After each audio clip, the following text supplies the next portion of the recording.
Big onion பல்லாரி. இதன் botanical name ஆலியம் சீப்பா. இதன் தாயகம் ஈரான் மற்றும் மேற்கு பாகிஸ்தான். இதில் vitamin C, B6, biotin, calcium, cobalamin, folate, iron, magnesium, potassium, sodium மற்றும் சல்பர் உள்ளது. வெங்காயத்தை தலையில் தேய்த்து குளித்து வர கூந்தல் அடர்த்தியாக நீளமாக வளரும். கண் பார்வை குறைபாடுகளை சரி செய்யும். ரன்னிங் நோஸ், காஃப், ஹோர்ஸ்னஸ் சரி செய்யும். பல் சம்பந்தப்பட்ட நோய்கள் சரியாகும். ஹார்ட் டிசீஸ் ஏற்படாமல் தடுக்கும். கெட்ட கொழுப்பை கரைக்கும். பிராங்கைட்டிஸ் ஏற்படுவதை சரி செய்யும். பச்சை வெங்காயத்தை ஒழுங்காக எடுத்து வர பசியின்மை, வயிற்று உப்பிசம், அனீமியா, சிறுநீர்ப்பை கோளாறுகள் சரி செய்யும்.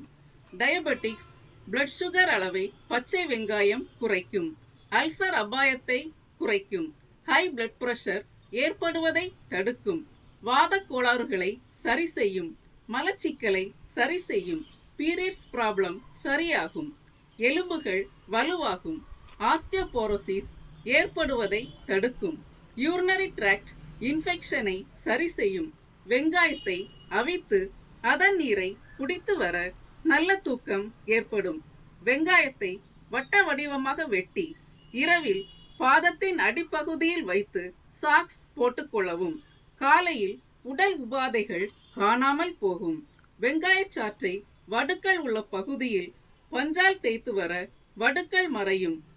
அரைத்த வெங்காயத்தை தேங்காய் எண்ணெய் அல்லது கடுகு எண்ணெயுடன் கால்களில் தேய்த்து வர கீழ்வாதம், முட்டி வலி குணமாகும்.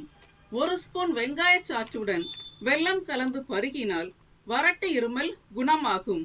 நேயர்களே, நீங்க வெங்காயம் சாப்பிட கிளம்பிட்டீங்களா? If you want more information, please like, share and subscribe my channel. Thank you.